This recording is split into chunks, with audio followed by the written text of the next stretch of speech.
Bismillahirrahmanirrahim. Assalamualaikum warahmatullahi wabarakatuh. Alhamdulillahi rabbil alamin. Wassalatu wassalamu ala asyrafil anbiya'i wal mursalin Sayyidina wa maulana Muhammadin, amma ba'du.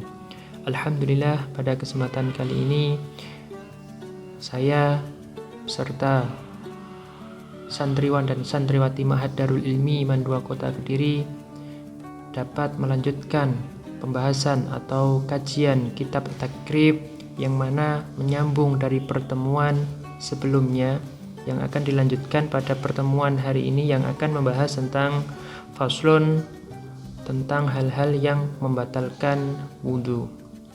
Baik, marilah kita mulai pengkajian kitab takrib pada pertemuan kali ini dengan bacaan suratul Fatihah, dengan harapan sama-sama kita sama-sama berniat, kita meyakini kita bisa mengamalkan pada diri kita sendiri dan kita berniat sama-sama untuk bisa mengamalkan, mengajarkan kepada orang lain. Ala hadiniyah wa ala kulli niyatin shalihah. Al-Fatihah. Iya kan. Suratul Ladina an'amta 'alaihim ghairil maghdubi 'alaihim waladdallin. Amin. Bismillahirrahmanirrahim. Qala mu'allifu rahimahullahu ta'ala wa nafa'ana wa bi'ulumihi bid-daraini. Amin amin ya rabbal alamin. Faslun ay hadza faslun. Utawi iki iku faslun fasal sawiji. Walladzi utawi perkara yang kudu kang rusak apa alladzi apa al-wudu'a wudu iku khamsatu asya'a. Iku khamsatu asya'a ana 5 pira-pira sawiji-wiji. Walladzi yanqudu al-wudu'a khamsatu asya'a. Diterangkan bahwasannya di sini kitab takrib, kitab yang sangat dasar sekali, fikih yang dasar, ya ini menerangkan bahwasannya hal-hal yang membatalkan wudhu atau hal-hal yang dapat merusak wudhu seseorang, ya ini adalah ada 5 jenis atau ada 5 macam. Rupane khamsatu asya'a iku ma perkara kharaja kang metu apa ma minas sabilaini saking dalan loro. Yang pertama adalah perkara yang keluar dari 2 jalan, ya ini adalah entah itu jalan yang depan maupun jalan yang belakang, ya ini adalah itu merusak wudhu atau membatalkan wudhu, entah itu disengaja atau tidak disengaja, ya pokoknya yang keluar dari kedua jalan depan maupun belakang maka itu adalah membatalkan wudhu. Wan naumu lan turu ala ghairi hayatil mutamakkini ala ghairi hayatil mutamakkini ing atase sak liyane netepi panggonan lungguh. Yang kedua adalah tidur, yang mana tidurnya ini adalah seseorang tidak menempatkan kedua posisi duduknya sempurna itu pada lantai atau permukaan yang sangat datar, maka itu adalah juga merusak wudhu atau membatalkan wudhu. Misalkan seperti posisi duduk saya ini adalah yang dimaksudkan adalah semuanya atau semua pantat itu adalah posisinya adalah sempurna. Nah, itu maka ketika seseorang tertidur ataupun saya seperti ini tertidur, maka wudhunya saya itu adalah tidak batal. Akan tetapi ketika saya posisi tertidur dan tidak duduk sempurna seperti ini, ataupun ketika hanya tidak sempurna, pokoknya letaknya itu tidak sempurna, maka tidak bisa dikatakan tidak batal, maka seseorang itu akan tetap batal wudhunya ketika tempatnya duduk itu tidak berposisi sempurna atau berat sebelah itu tidak bisa tidak batal, maka harus ya tetap batal, maka itu merusak wudhu. Wa zawalul aqli lan ilangi akal bisukrin kelawan mendem, maksudnya mendem di sini adalah mabuk. Wa zawalul aqli ilan ilangi akal bisukrin kelawan mendem. Jadi hilangnya seseorang akal itu karena mabuk. Pada intinya seseorang yang mabuk atau meminum minuman yang memabukkan dan itu sampai kehilangan akal, tidak tersadarkan, maka itu adalah juga wudunya adalah batal. Apabila seseorang itu mempunyai wudu, maka wudunya langsung batal. Au marodin lan loro,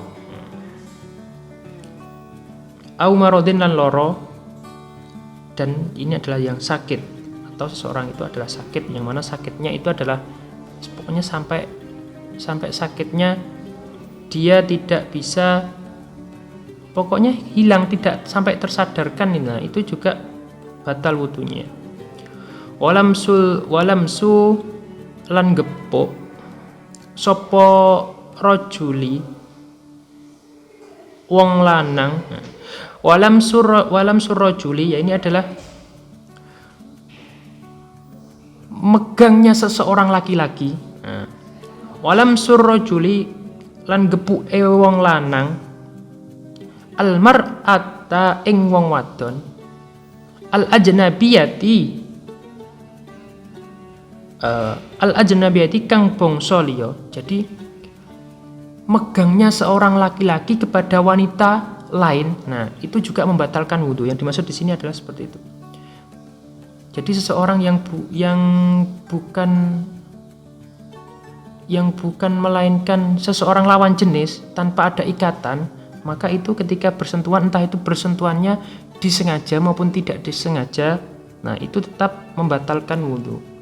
Min ghairi hailin, saking tanpa aling-aling. Nah, min ghairi hailin, saking tanpa aling-aling. Jadi memegangnya seseorang laki-laki kepada lawan jenis, kepada perempuan, maupun sebaliknya memegangnya seseorang perempuan kepada seseorang laki-laki min ghairi hailin, tanpa ada satir, tanpa ada halangan satu kain ataupun apa, entah itu saya pakai halangan, maka wudunya adalah batal. Akan tetapi kalau memegangnya seseorang laki-laki kepada perempuan ataupun sebaliknya, tapi adanya pembatas atau ada aling-alingnya, maka tidak batal. Pada intinya itu memegangnya tidak langsung kepada kulit bertemu kulitnya, itu maka wudunya adalah tidak batal. Wa mashu farjil adami wa mashulan wa mashulan gepuk. Wa mashulan gepuk farjil adami, ini adalah farjil adami, farjinya anak Adam. Jadi alat kelaminnya seorang manusia. Wa mashulan gepuk farjil adami, farjine anak Adam. Entah itu memegang atau memegangnya itu adalah farjinya dirinya sendiri maupun punyanya orang lain, itu sama-sama batal. Entah itu tidak disengaja maupun disengaja, nah tetap batal. Nah, maka yang perlu ditekankan itu, entah itu sengaja atau tidak sengaja, miliknya sendiri ataupun bukan miliknya sendiri, tetap batal. Bibatinil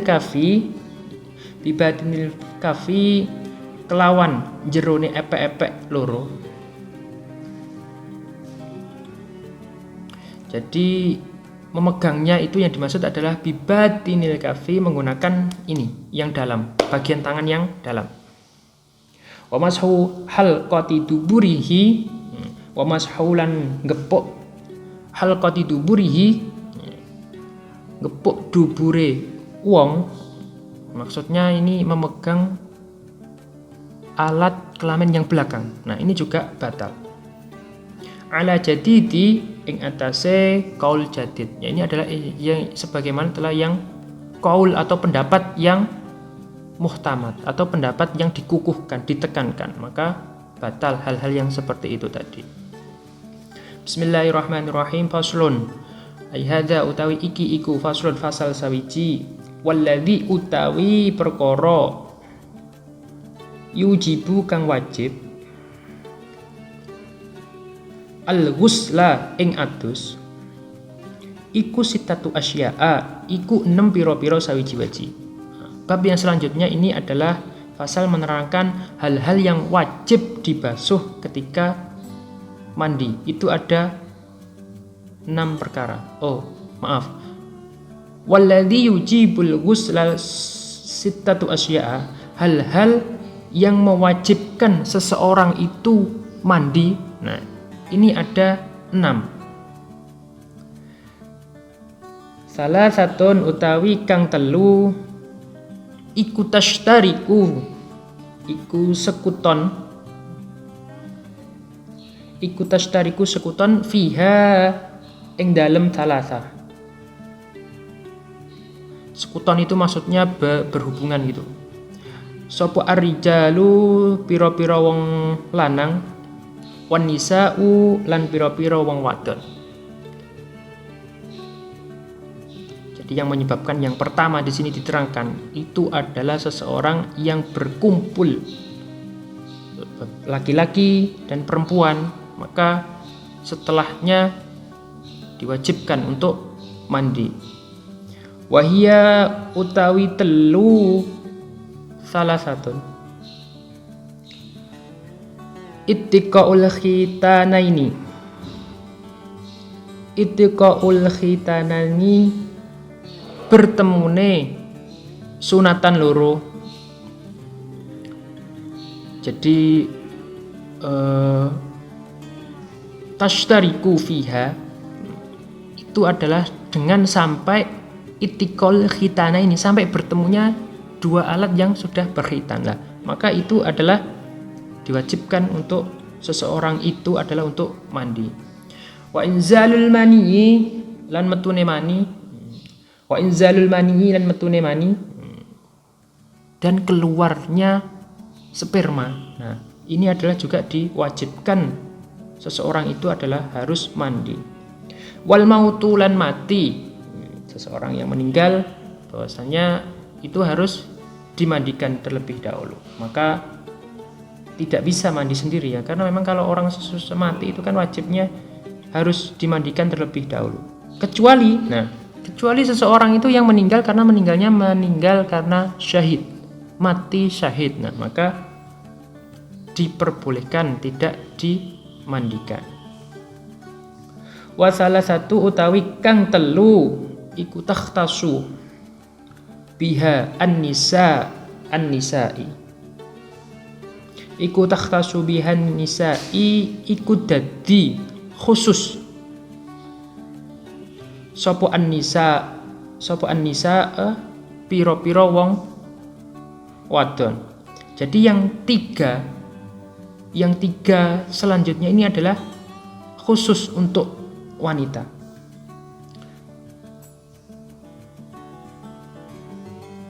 Wahia utawi salasah iku al-haidu, itu haid.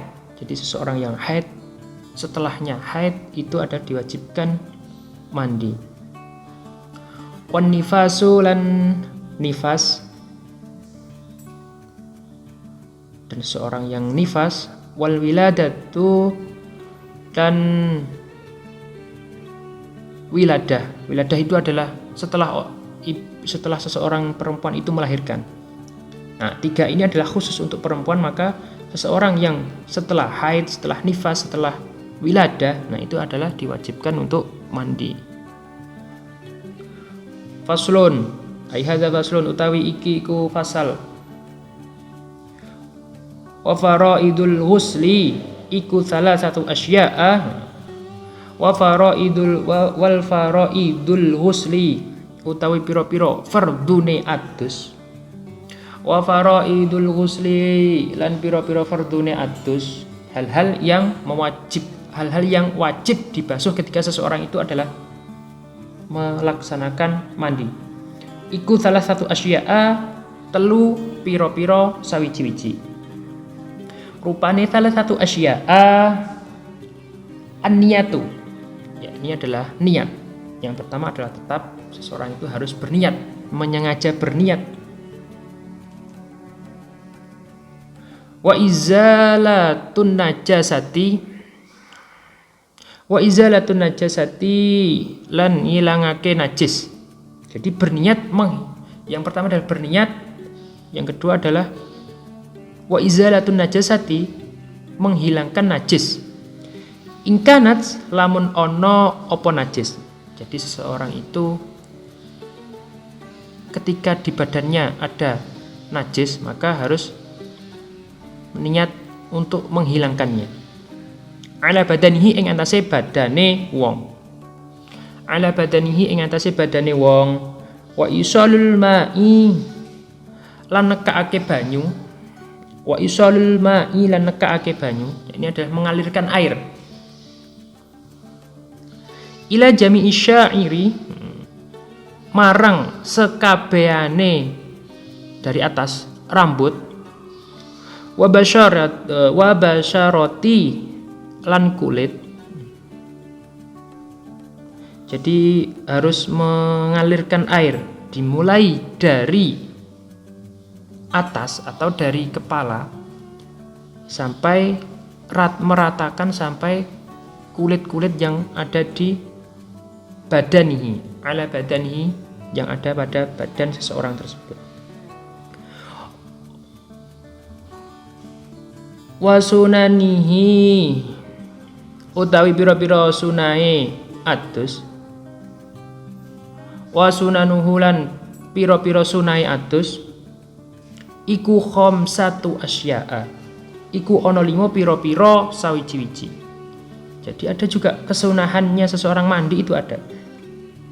Namun di sini adalah yang perlu diperhatikan atau perlu terbasuh ketika seseorang itu mandi itu adalah yang wa faraidul ghusli. Akan tetapi juga ada kesunahan-kesunahan seseorang itu adalah mandi. Yang di sini adalah mandi bukan mandi biasa. Ya ini adalah mandinya seseorang yang mandi wajib. Mandi yang mengalirkan kepada badan dengan niatan tertentu. Nah, itu yang dimaksud di sini adalah mandi karena niatan tertentu. Wa sunanuhu khamsatu asya'a iku at-tasmiyatu maca bismillah. Yang pertama adalah membaca bismillah. Membacanya ya bismillahirrahmanirrahim itu sempurnanya. Tapi minimal bismillah itu sudah cukup. Tapi sempurnanya itu adalah ya bismillahirrahmanirrahim. Wal wudu'u utawi wudu qablahu kang tetep sadurunge adus. Jadi disunahkan sebelum seseorang itu mandi wajib atau mandi besar, ini adalah disunahkan untuk berwudu sebelumnya. Nah, maka akan memperoleh kesunahan-kesunahan tersebut. Wa imrarul yadi lan ngeratakake tangan. Maksudnya ngeratakake tangan di sini itu adalah menggosok-gosok badan semua. Nah, itu ada kesunahan tertentu. Menggosok-gosokkannya tangan. Ala jasadi ing atase awak. Jadi semua sekujur tubuh itu sunnah. Kalau sampean menggosok-gosok semua sampai rata, nah itu adalah sunnah. Wal mawalatu lan nuli-nuli. Wal mawalatu lan nuli-nuli. Nuli-nuli di sini adalah berkesinambungan, tidak terputus dengan jenjang yang lama, tidak. Maka harus segera mungkin dilakukan dan diselesaikan segera mungkin. Wa taqdimul yumna lan disiake anggota tengen. Jadi mulai mandi dari awal itu adalah mendahulukan yang kanan.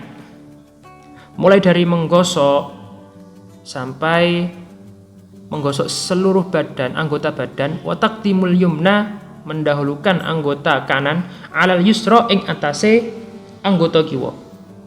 Alal yusra ing atase anggota kiwa. Jadi kesunahan-kesunahannya itu adalah mendahulukan anggota badan yang akan dibasuh, baru kemudian yang kiri. Dan juga mendahulukan bagian yang depan, dan selanjutnya baru disusul mendahulukan yang anggota badan yang belakang. Nah, akan tetapi jika seseorang itu melaksanakannya tidak mendahulukan yang kanan, akan tetapi yang kiri, nah maka itu adalah tidak sampai dihukumi haram, itu adalah hanya makruh saja, tapi tidak memperoleh kesunahan-kesunahan. Mengingat babnya yang ini adalah terjadi pada setiap orang, laki-laki maupun perempuan, maka harus kita berupaya memahaminya. Karena ini kita juga berniat melakukan ini adalah wajib, karena ini adalah terjadi pada diri kita.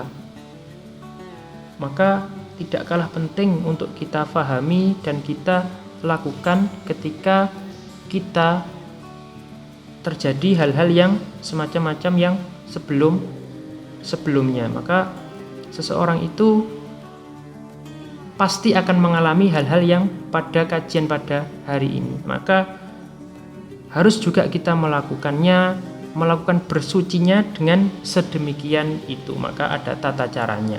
Tidak sembarang mandi, akan tetapi mandi yang mengalirkan air kepada badan dengan niatan tertentu. Nah, maka itu disebut adalah mandi wajib. Faslun wal ightisalatul masnunatu wallahu a'lam bishawab. Semoga apa yang kita kaji pada hari ini manfaat dan barokah. Dan insya Allah pertemuan selanjutnya adalah kita sambung kembali mengenai fasal yang selanjutnya, wal ightisalatul masnunatu sab'ata asyara. Wallahu a'lam bishawab. Ila liqa. Wassalamualaikum warahmatullahi wabarakatuh.